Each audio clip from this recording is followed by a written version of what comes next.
नमस्कार। आज मैं जो बात कहने जा रहा हूं वो भले ही दमन की हो, पर यह शुरुआत दमन से हो रही है और ये आगे चलकर दीव और दादरा नगर हवेली में 100% दोहराई जाएगी। उतना ख्याल रखना। आज नहीं जागे तो समझ लेना कि दमन, दीव और दादरा नगर हवेली में हमें ये विनाश से कोई नहीं बचा सकता। प्रशासक प्रफुल्ल पटेल जब से आए तब से उन्होंने हमारे दमन, दीव और दादरा नगर हवेली का सर्वनाश करने में कोई कोताही नहीं छोड़ी। उन्होंने हर प्रकार के लोगों को हर प्रकार से दुख दिया है, तकलीफ दी है, पीड़ा दी है।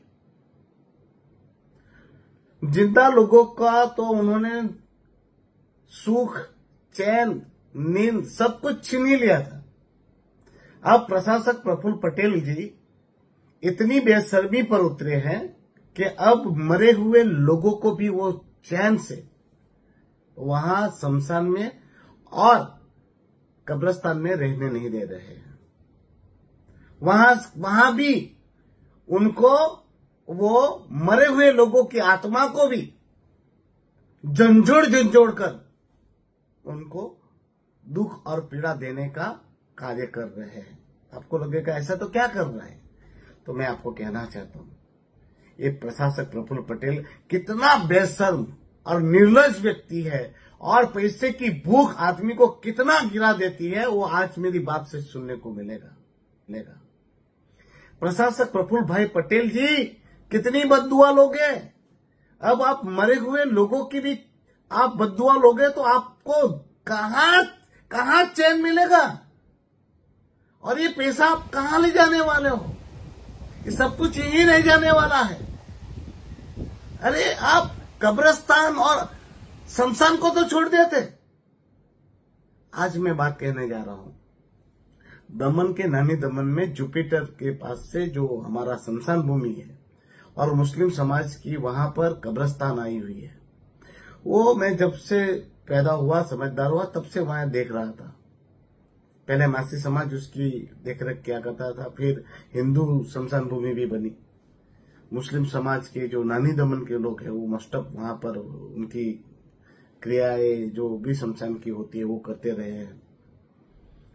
अभी प्रशासक प्रफुल्ल पटेल जी ने और उनके प्रशासन ने, निर्लज प्रशासन ने, बेशर्म प्रशासन ने कल हमारी सारी मुस्लिम जमात को नोटिस दी, क्योंकि हिंदू शमशान भूमि की जो जमीन है वो सरकारी बोलती है, इसलिए उन्होंने शायद मेरी जानकारी के अनुसार उनको अभी नोटिस देने का सोचा ही नहीं, मगर उनको खाली करने के लिए कर दिया गया है।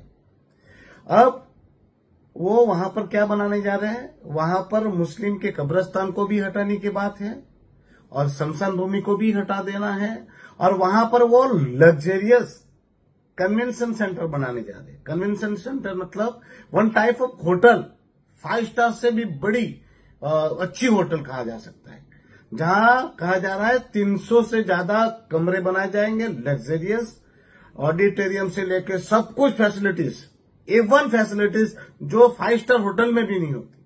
और कहा जा रहा है वो प्रोजेक्ट कम से कम 500 करोड़ का है।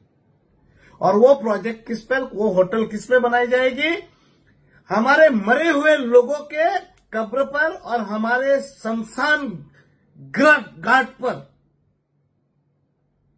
बोलो, क्या यही जगह मिली है आपको? और आप कौन से ये सरकारी कन्वेंशन सेंटर हो या सर्किट हाउस हमारे लोगों के कल्याण के लिए बना रहे हो? आप बनाकर तो प्राइवेट को बेच ही दे रहे हो। और मुझे विश्वास है और मुझे लोगों ने बताया है, एक 500 करोड़ का शायद ये प्रोजेक्ट है, वो बनाकर अपने निजी हाथों में सौंपने वाले हैं, मतलब अपनी घर की तिजोरी भरने वाला है ये व्यक्ति। और जिसके लिए हमारे लोगों के पूर्वज जो मरे हुए हैं, जिनकी कब्र में वो शांति से वो रूह आराम कर रही है, या जो बेचारे वहां मरे हुए लोगों की तृप्ति हो रही है, उनको भी ये आदमी संतुष्टि से वहां रहने नहीं देने वाला। और ये प्रोजेक्ट बनाकर उसको बेचना ही है, वो आप देख लीजिएगा। तो वो अपनी तिजोरी भरने के लिए अब जिंदा लोगों को तो बर्बाद कर ही चुके थे, अब मरे हुए लोगों को भी नहीं छोड़ने वाला। मैं दमन दीव और दादरा नगर हवेली की जनता से विनती कर रहा हूं, इस बार एकजुट हो जाइएगा, पक्षापक्षी मत कीजिएगा। ये इंसान हमारी आपसी लड़ाइयों का लड़ा कर अपने ऐसी घटिया से घटिया कार्य करने पे तुला है। तो हिंदू के जो भी लोग हैं जो शमशान भूमि यूज करते हैं, या मुस्लिम समाज के जो बिरादर्स हैं, जो वहां इनकी कब्रिस्तानें वहां बनी हुई है, वहां जो लोगों की दफन क्रिया होती है, वो सभी लोग एकजुट हो जाए और इस प्रोजेक्ट का विरोध करें। मैं भी पार्लियामेंट में इसका विरोध करूंगा। हमें ये होटलों की जरूरत नहीं है, बहुत सारे होटल है, बहुत सारे। ये प्रशासक प्रफुल्ल पटेल जी ने सर्किट हाउस बनाकर अपनी तिजोरी भरने के लिए उन्हीं के हाथों में दे दिया, अब और नहीं चाहिए। उसके जगह हमें ये नहीं, ये यहाँ तो कुछ नहीं बनना चाहिए, और उनको भी कब्रिस्तान में अच्छी फैसिलिटीज मिलनी चाहिए। क्योंकि जिंदा लोगों को तो आप छोड़ नहीं रहे हो, कम से कम मरे हुए लोगों पर तो एहसान कर दो। प्रशासक प्रफुल्ल पटेल जी, आपने गलत जगह पे हाथ डाला है।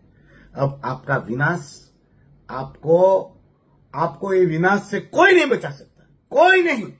और मैं कहना चाहता हूं, अति जहां होता है वहां सर्वनाश होता है। अति रूपेणी वैश्यता, अति गर्वेणो रावणा, अति दानात बलेर्बद्धो, अति सर्वत्र वर्जित। आपका अति हो गया और आपका सर्वनाश अब निश्चित है। अभी भी बचना तो बच जाइए, बाकी आपको कोई नहीं बचा सकता।